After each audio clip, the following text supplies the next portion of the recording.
स्वागत है आपका। स्वस्ति वक्तव्य प्रस्तुत कीजिए।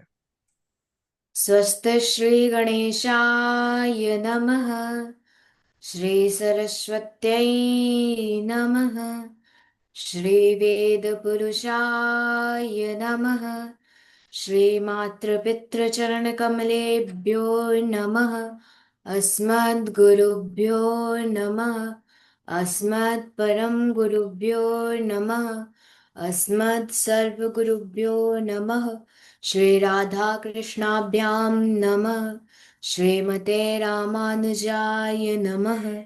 लम्बोदरं परमसुन्दरमेकदन्तं पीताम्बरं त्रिनयनं परमं पवित्रम् उद्यद्दिवाकरनिभोज्ज्वलकान्तिकान्तं विघ्नेश्वरं सकलविघ्नहरं नमामि। शरीरं स्वरूपं ततो वा कलत्रं यशश्चारुचित्रं धनं मेरुतुल्यं मनश्चैनलग्नं श्रीगुरुरन्ध्रपद्मे ततः किं ततः किं ततः किं ततः किं नारायणं नमस्कृत्य नरं चैव नरोत्तमं देवीं सरस्वतीं व्यासं ततो जयमुदीरयेत्। जयतु देवो देवकी नन्दनोऽयं। जयतु कृष्ण वृष्णिवंशः प्रदीपः। जयतु मेघश्यामला कोमलांग। जयतु पृथ्वीभारनाशो मुकुन्दम्। वराहपीडं नटवरवपुः कर्णयो कर्णिकारं बिभ्रद्वासः कनककपिशं वैजयन्तीं च मालां रन्ध्रान् वेणोरधरसुधया पूरयन् गोपवृन्दैः वृन्दारण्यं सुपदरमणं प्राविशद्गीतकीर्तिः करारविन्देन पदारविन्दम् मुखारविन्दे विनिवेशयन्तं वटस्य पत्रस्य पुटे शयानं बालं मुकुन्दं मनसा स्मरामि।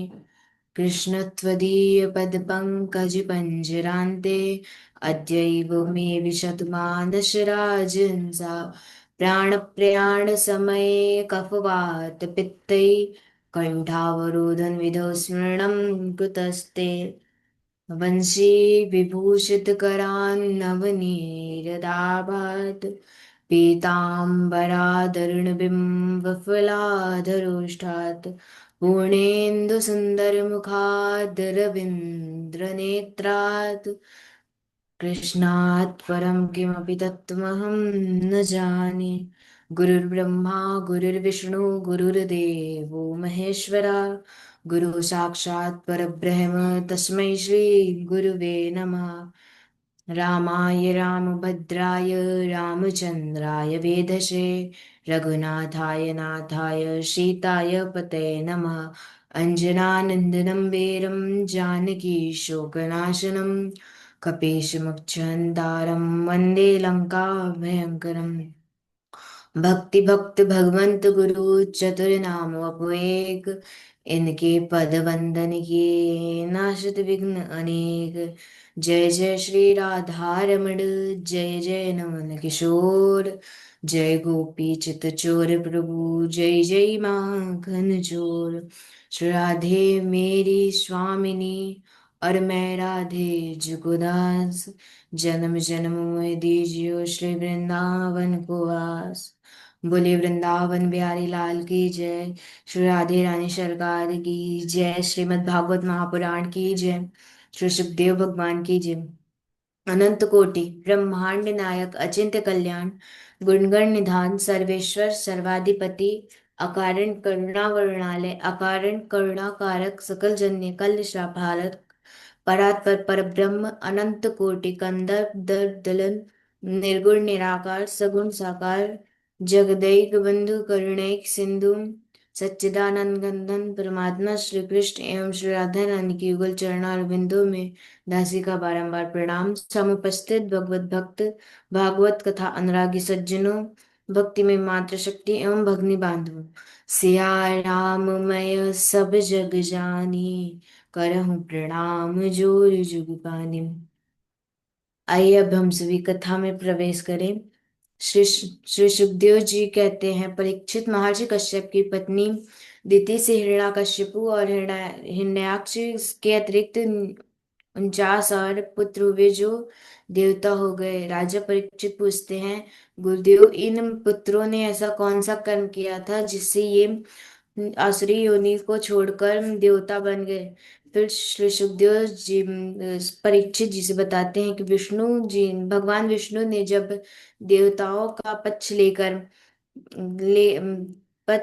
हिरण्याक्ष और हिरण्यकशिपु का वध कर दिया तो दिति बड़े प्रेम से ऋषि कश्यप की सेवा करने लगी, और दिति की सेवा से प्रसन्न होकर कश्यप ऋषि ने जब उन्होंने वर मांगने को कहा तो दिति ने कहा, स्वामी, आप मुझे ऐसा पुत्र प्रदान कीजिए जो इंद्र को मारने वाला हो। कश्यप ऋषि ने कहा, देवी, मैं तुम्हें पुंसवन व्रत की विधि बताता हूँ। यदि तुम 1 वर्ष इस तक इन नियमों के साथ इस व्रत को संपूर्ण करोगी तो तुम्हें वह पूर्ण पुत्र होगा जो इंद्र का मित्र बन जाए। पूर्ण ना कर सकोगी तो तुम्हें वह पुत्र होगा जो देवताओं का मित्र बन जाएगा।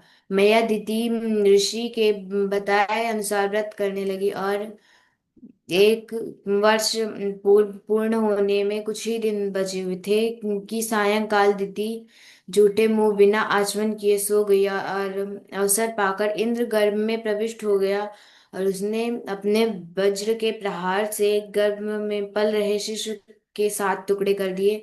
इतने पर भी उसकी मृत्यु नहीं हुई, तो एक एक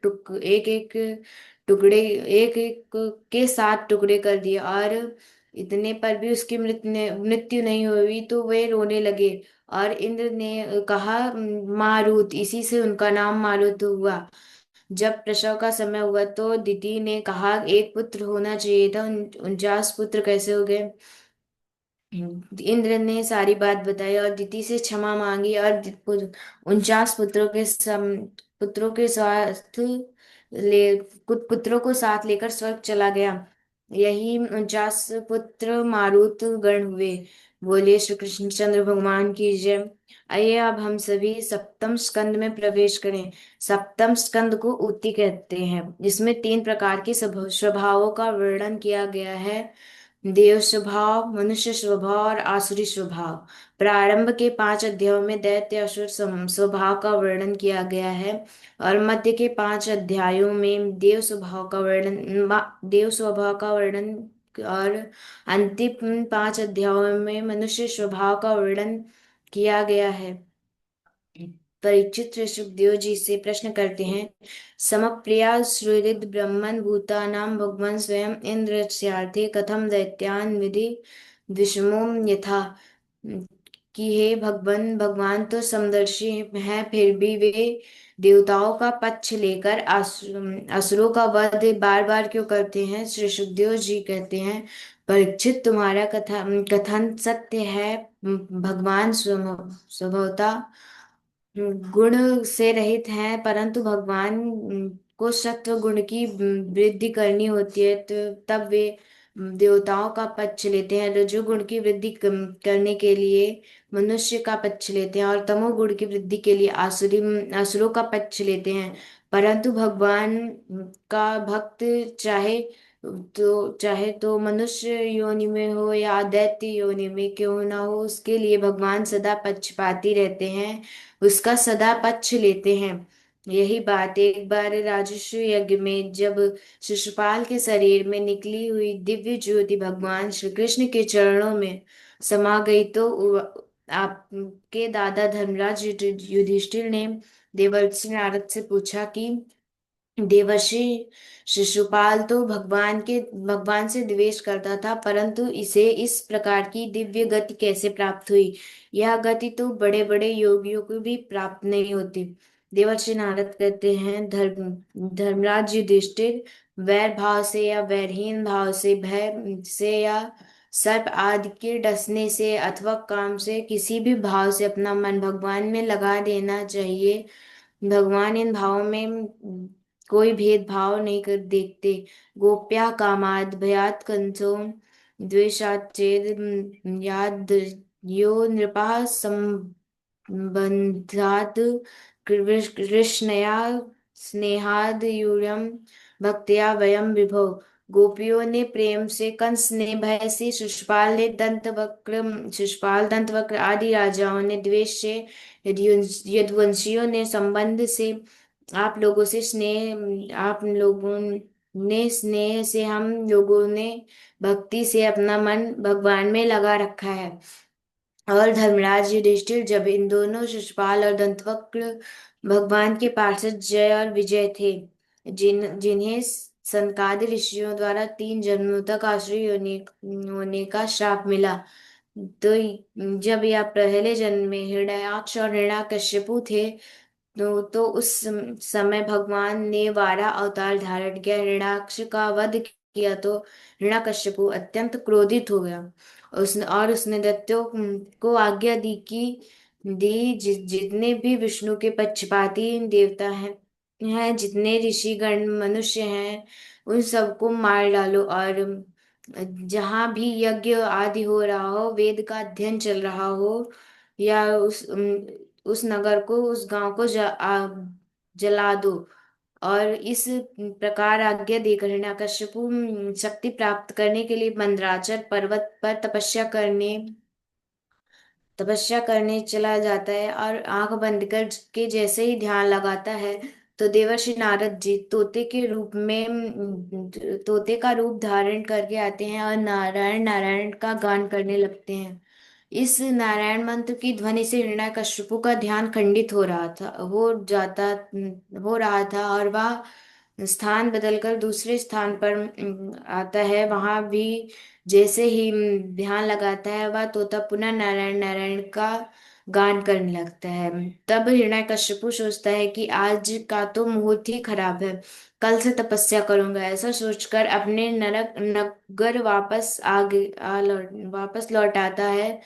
यहाँ देवी कयाधु जैसे ही द्वार में देखती हैं कि हिरण्यकश्यपु आया है, तो आश्चर्यचकित हो जाती हैं। इतने शीघ्र इतने शीघ्र, और कहती हैं, महाराज आप तो तपस्या करने गए थे, इतने शीघ्र कैसे लौट आया? हिरण्यकश्यपु ने कहा, देवी, जब मैं ध्यान लगा रहा था, उसी समय एक तोता आया और नारायण नारायण का गान करने लगा। कयाधु ने कहा, नारायण नारायण का गान तोता कैसे कर सकता है? हिरण्यकश्यपु ने कहा, देवी, मैं सत्य कह रहा हूँ, वह नारायण नारायण का जप ही कर रहा था। देवी कयाधु ने अनेकों बहाने से उस हिरण्यकश्यपु से नारायण मंत्र की पूरी माला करा ली। आज रात्रि में देवी कयाधु ने हिरण्यकश्यपु से गर्भ को धारण किया। प्रातः काल हिरण्यकश्यपु तपस्या करने चल पड़ा। वहां देवताओं ने हिरण्यकश्यपु के नगर को घेर लिया, अनेकों दैत्यों का संहार कर दिया। इंद्र ने कयाधु को बंदी बना लिया, बलपूर्वक घसीटते हुए उसे ले जाने लगा। इसी समय देवर्षि नारद आए और उन्होंने कहा, देवराज, यह क्या अपराध कर रहे हो? इंद्र ने कहा कि देवर्षि, इस के गर्भ में हिरण्यकश्यपु का अंश विद्यमान है। जैसे हिरण्यकश्यपु हमें सताता है, वैसे ही यह भी उत्पन्न होकर हमें सताएगा। इसलिए इसके गर्भ को समाप्त कर मैं इसे छोड़ दूंगा।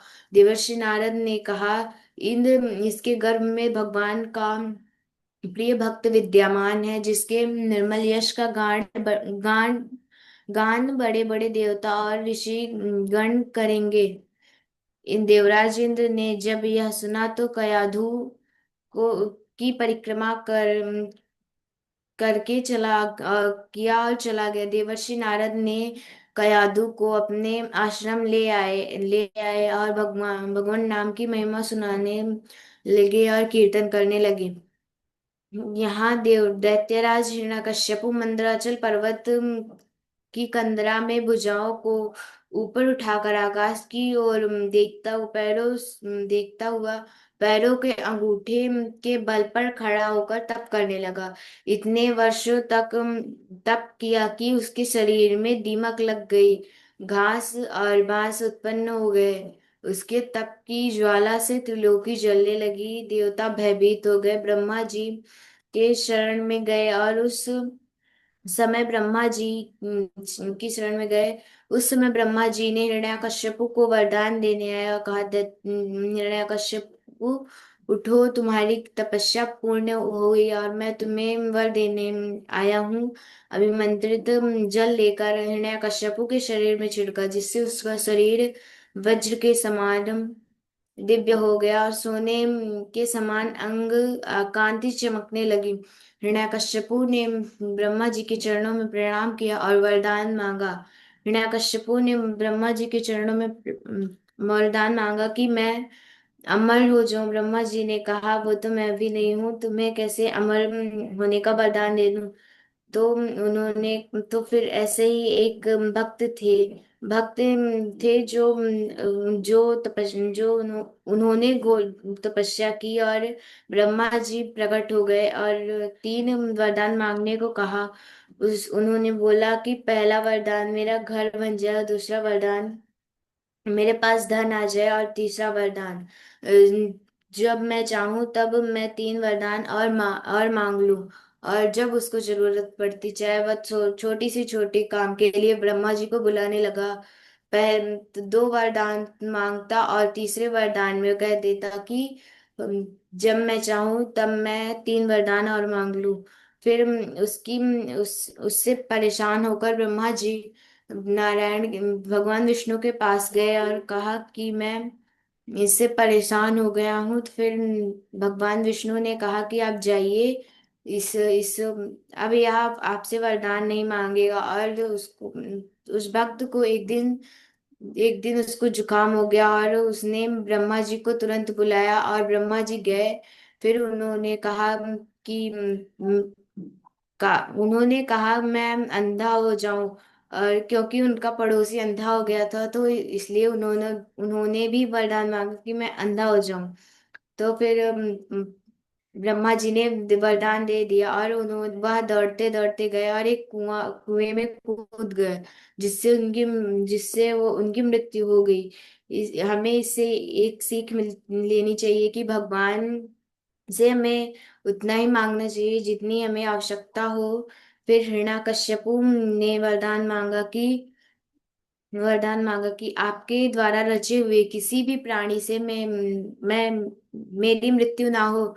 मैं ना अंदर मरूं ना बाहर मरूं, ना अस्त्र से मरूं ना शस्त्र से मरूं, न दिन में मरूं न रात्रि में मरूं, न पृथ्वी में न आकाश में, न मनुष्य से ना ही पशु से। ब्रह्मा जी ने जब इन वरदानों को सुना तो भगवान का स्मरण किया और कहा, हिरण्यकश्यपु, यह वरदान अत्यंत दुर्लभ है, तथापि मैं इस वरदान को तुम्हें प्रदान करता हूँ। ऐसा कह ब्रह्मा जी चले गए। वरदान प्राप्त करके हिरण्यकश्यपु तो मतवाला हो गया और उसने दसों दिशाओं में विजय प्राप्त कर ली।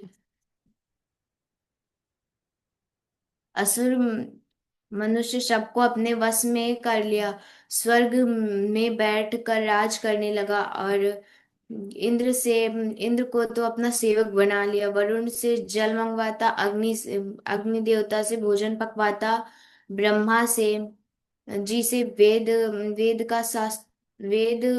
मंत्र सुनता। और जब वह वृक्षों की ओर देखता तो वृक्ष डर के मारे समस्त ऋतु के फल प्रदान कर देते। आकाश की ओर देखता तो आकाश अनेकों प्रकार के चित्रों को दिखाकर उसका मनोरंजन करता। समुद्र की तरफ देखता तो समुद्र समस्त रत्नों को उसको दे समुद्र समस्त रत्नों को उसे दे देता और समर्पित कर देता। पृथ्वी की ओर देखता तो पृथ्वी किए ही बिना बीज के ही उसे अन्न प्रदान कर देती। इस कठोर शासन को देख देवता भयभीत हो गए। भगवान नारायण की शरण में गए। भगवान नारायण ने कहा, यदा देवेषु वेदेषु गोषु विप्रेषु साधुषु धर्मेमय च विद्वेषा सवा आशु विनश्यति। देवताओं, जब कोई प्राणी देवता, वेद, गाय, ब्राह्मण, साधु, धर्म और मुझसे द्वेष करता है, वह शीघ्र ही नष्ट हो जाता है। जब हिरण्यकश्यपु अपने परम शांत और मेरे भक्त प्रहलाद मेरे भक्त का प्रहलाद का द्रोह करेगा, तो ब्रह्मा जी के द्वारा शक्ति संपन्न होने पर भी मैं उसका वध अवश्य करूंगा। इस प्रकार आश्वासन दे भगवान नारायण अंतर ध्यान हो गए। हिरण्यकश्यपु, सहयाद, अनुहाद, हयाद, हलाद और प्रहलाद नामक चार पुत्र हुए। प्रहलाद सबसे छोटे थे, परंतु गुणों में सर्वश्रेष्ठ थे, यानी गुणों में सबसे बड़े थे। भगवान के परम भक्त, सत्य प्रतिज्ञ, जितेंद्र और ब्राह्मण का आदर करने वाले थे। भगवान वसुदेव में उनका स्वाभाविक प्रेम था। बचपन से ही वे खेलकूद खेलकूद की सामग्री को छोड़कर एकांत में बैठ ध्यान करने लगते। कभी रोते, कभी हंसने लगते, कभी नाचने लगते, तो कभी आनंदित हो जाते। जब यह कुछ बड़े हुए तो हिरण्यकशिपु ने इन्हें विद्या अध्ययन के लिए गुरुकुल में भेज दिया। वहां गुरुदेव शुक्राचार्य के पुत्र संड और आमर्क ने इन्हें जो कुछ भी पढ़ाते वह इन्हें तुरंत याद हो जाता। प्रहलाद की इस प्रतिज्ञा को देख पुरस्कार के लोभ में संड और आमर्क प्रहलाद को महाराज हिरण्यकश्यपु के पास ले आए। प्रहलाद ने हिरण्यकश्यपु के चरणों में प्रणाम किया। हिरण्यकश्यपु प्रहलाद को गोद में बिठा लिया और पूछा, बेटा, तुम्हें सबसे अच्छी बात गुरुजी की कौन सी लगती है? प्रहलाद ने कहा, पिताजी पिताजी, संसारी प्राणी में मेरेपन के असत आग्रह में फंसकर सदा उद्विग्न रहते हैं। इन प्राणियों के लिए मैं यही ठीक समझता हूँ कि यह अपने घर गृहस्थी को छोड़कर वन में चले जाएं और भगवान नारायण का शरण ग्रहण कर लें। हिरण्यकश्यपु ने जैसे ही नारायण का नाम सुना तो जोर से हंसा और कहा, संडामर्क, तुमने यह क्या शिक्षा दी है? कहीं तुम्हारे न रहने पर देवर्षि नारद तो नहीं आता? ध्यान से बालक को शिक्षा दो, जिससे इसकी बुद्धि पुनः भागने न पाए। संडामर्क कांपते हुए प्रहलाद को गुरुकुल ले आया और उससे पूछा, प्रहलाद, तेरी इस प्रकार की उल्टी बुद्धि कैसे हो गई? तू नारायण को कैसे जानता है? प्रहलाद ने कहा, गुरुजी, जैसे लोहा चुंबक के पास होता है, खींचा चला जाता है, इसी प्रकार मेरा मन भी भगवान नारायण की ओर बरबस खिंच खिंच गया है। प्रहलाद ने जब इस प्रकार कहा तो गुरु संडामर्क ने उन्हें बहुत डांटा और अर्थ काम की शिक्षा देने लगे।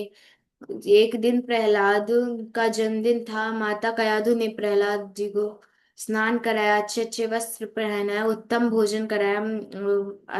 फिर आशीर्वाद लेने के लिए पिता हिरण्यकश्यपु के पास भेजा। हिरण्यकश्यपु के चरणों में प्रणाम किया। हिरण्यकश्यपु ने अनेकों आशीर्वाद दिए, प्रहलाद को गोद में बिठा लिया और उससे पूछा, गुरुजी ने जो तुम्हें पढ़ाया उनमें कौन सी बात तुम्हें सबसे अच्छी लगी? प्रहलाद जी ने कहा, श्रवणम कीर्तनम विष्णु स्मरणम पाद सेवनम अर्चनम वंदनम दास्यम सख्यमात्म निवेदनम इति पुंसार पिता विष्णु भक्तिश्च नवलक्षणा क्रियते भगवद्या तन्मयते धीतमुत्तमम्।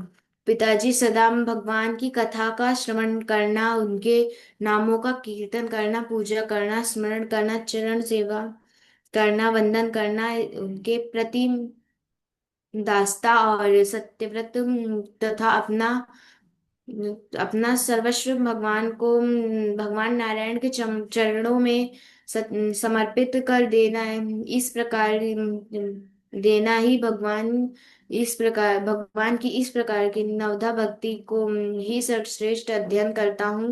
हिरण्यकश्यपु ने जैसे ही यह सुना तो बड़ा क्रोधित हुआ। गुरुपुत्रों से कहा, तुमने मेरे इस बालक को कैसे निष्कार शिक्षा दी है?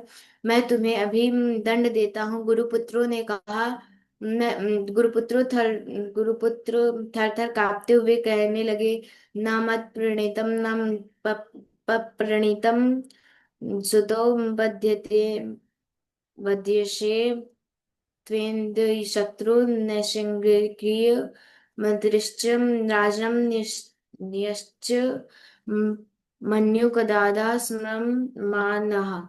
महाराज, इसे यह शिक्षा हमने नहीं दी है, यह इसकी जन्मजात बुद्धि है, इसलिए हमें क्षमा कीजिए। हिरण्यकशिपु ने प्रहलाद से कहा, जब तुझे यह शिक्षा गुरुपुत्रों से प्राप्त नहीं हुई तो कहाँ से हुई? प्रहलाद ने कहा, पिताजी, जब जब तक प्राणी महापुरुष की चरण धूलि से स्नान नहीं कर लेता तब तक उसकी बुद्धि अपने या किसी के समझाने पर भी भगवान के चरणों में नहीं लगती। भगवान का उस जैसे हिरण्यकशिपु ने प्रहलाद के जी के मुख से भगवान का नाम सुना तो गोद से नीचे पटक दिया और दैत्यों से कहा, इसे अभी मार डालो। दैत्यों ने प्रहलाद जी को मारने के लिए उनको अनेकों प्रयास किए। उसे अस्त्र अस्त्र शस्त्रों से भेदा गया, पहाड़ के नीचे गिराया गया, जल में डुबोया गया और हाथी के पैरों से कुचलवाया गया, विष दिया गया। परंतु प्रहलाद जी का बाल भी बांका नहीं हुआ। गुरु पुत्र संडामर्क ने किया। कृत्या ने जैसे ही प्रहलाद जी को देखा उनके चरणों में प्रणाम किया और लौटकर गुरुपुत्र संडामर्क को जलाकर भस्म कर दिया। प्रहलाद जी ने प्रार्थना की, यदि सर्वगतम विष्णु मन्यमानो न पायनम इति तेनैव सत्येन जीवनम त्वेते पुरोहिता। यदि मैंने सर्वत्र सब में भगवान विष्णु का ही दर्शन किया है तो यह गुरुपुत्र जीवित हो जाए। प्रहलाद जी की इस प्रार्थना से संडामर्क पुनः जीवित हो गए।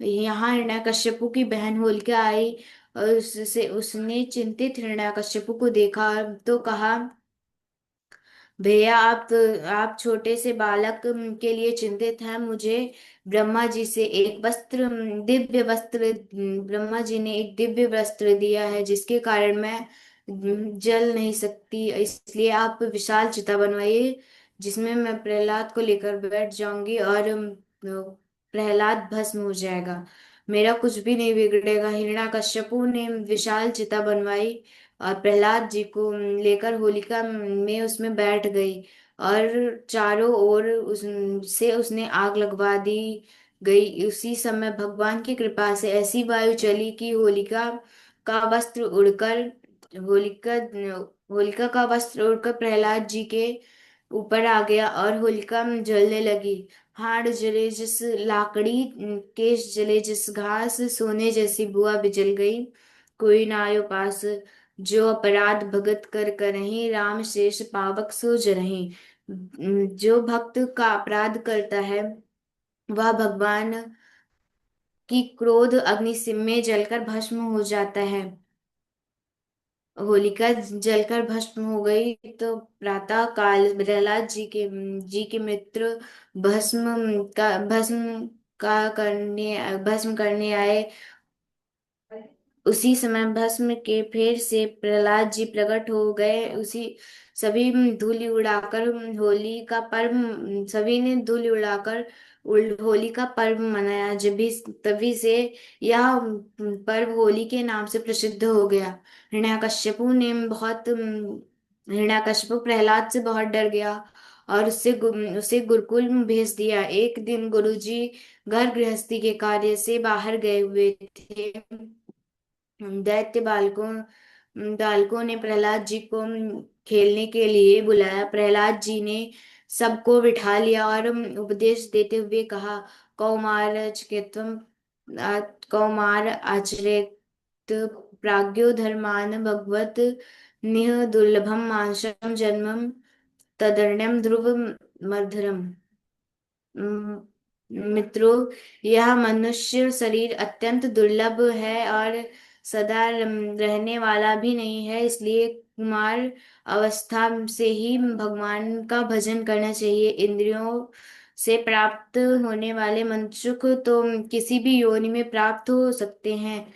इसलिए सुख देने वाले उन भोगों की प्राप्ति के लिए प्रयास करने की जरूरत नहीं है। मित्रों, मनुष्य की आयु 100 वर्षों की होती है, जिनमें आधी आयु तो सोने में निकल जाती है, सोने में व्यतीत हो जाती है। बची हुई 50 वर्ष, उसमें भी प्रारंभ के 20 वर्ष खेलने कूदने में हो जाते हैं। अंतिम के 20 वर्ष में बुढ़ापे के कारण शरीर काम नहीं करता, अनेक प्रकार के रोगों से ग्रसित हो जाता है। बचे हुए 10 वर्ष, उनमें भी कभी ना पूरी होने वाली अनेकों कामनाएं हैं, जिसे पूरा करते करते संपूर्ण अवस्था व्यर्थ में ही व्यतीत हो जाती है। इसलिए इसलिए मित्रों, जब तक यह जीवन है तब तक उस परमात्मा की प्राप्ति के लिए साधन लेना चाहिए। उपनिषद कहते हैं, इस शरीर के रहते हुए यदि उस परमात्मा को जान लिया तो अत्यंत उत्तम है, और यदि नहीं जान सके तो महान विनाश होगा। अब फिर वही 84 का चक्कर, पुनरपि जन्नम पुनरपि मरणम पुनरपि जननी जठरे शयनम। यही हाल होता है। हमें भगवान के नामों का उच्चारण करते रहना चाहिए। फिर अपने सखाओं से पूछा कि उस परमात्मा फिर प्रहलाद जी के सखाओं ने उनसे पूछा कि उस परमात्मा को कैसे जाना जाए। भक्त प्रहलाद कहते हैं, निष्कपट भाव से गुरु की सेवा करने से जो कुछ भी प्राप्त हो उसे भगवान के श्री चरणों में समर्पित करने से, महापुरुषों का सत्संग करने से, भगवान की आराधना तथा उनकी कथाओं का श्रद्धा से श्रवण, उनके उनके आचरण कमलों में का ध्यान, उनका पूजन और उनके गुणों का, उनके नामों का कीर्तन करने से भगवान श्री हरि शीघ्र ही प्रसन्न हो जाते हैं। सभी दैत्य बालकों को जब सबसे सरल साधना भगवान का कीर्तन दिखाई दिया, उन सभी ने प्रहलाद के साथ झांझ मंजीरा उठाया और कीर्तन करने लगे। गुरु संडामार्क जब लौट कर आए तो और उन्होंने कीर्तन की ध्वनि सुन दौड़े और दौड़े दौड़े बंद कराने के लिए आए, परंतु जैसे ही भक्ति में डूबे हुए बालकों को स्पर्श किया, वैसे ही भक्ति का प्रभाव उन पर भी हो गया और स्वयं भी वह नाचने लगे और कीर्तन करने लगे। जैसे किसी व्यक्ति को करंट लग रहा हो और कोई व्यक्ति उसे छू ले तो उसे भी करंट लगने लगता है, वैसे ही वह भी कीर्तन करने लगे। इतनी जोर से कीर्तन हुआ कि कीर्तन की ध्वनि हिरण्यकश्यपु के महल तक पहुंच गई। अनेकों सेवक अस्त्र शस्त्र लेकर कीर्तन बंद कराने आए, परंतु उन्होंने भी बालकों का स्पर्श किया और उन्होंने बालकों का स्पर्श किया और वैसे उनको भी वैसा करंट लगा कि वह भी नाचते हुए भक्ति में कीर्तन करने लगे।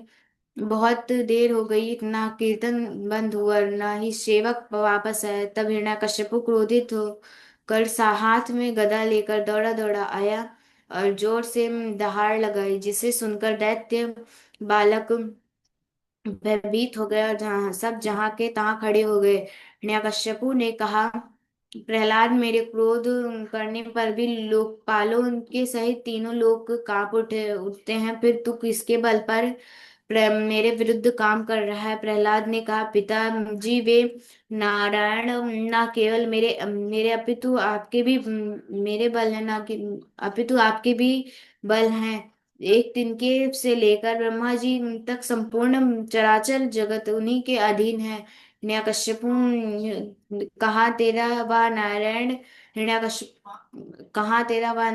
वह कहाँ रहता है? प्रहलाद ने कहा, सब जगह रहता है भगवान जहाँ भक्त जहाँ भगवान वहाँ। हिरण्यकश्यपु ने कहा, इस खम्भे में भी भक्त प्रहलाद इस खम्भे में है तेरे भगवान। प्रहलाद ने कहा, रहते हैं हिरण्यकश्यपु ने उस खंबे पर मुष्टिका का प्रहार किया, तभी खंबे को फाड़कर नरसिंह भगवान प्रकट हो गए। बोलिए नरसिंह भगवान की जय, भक्त वत्सल भगवान की जय।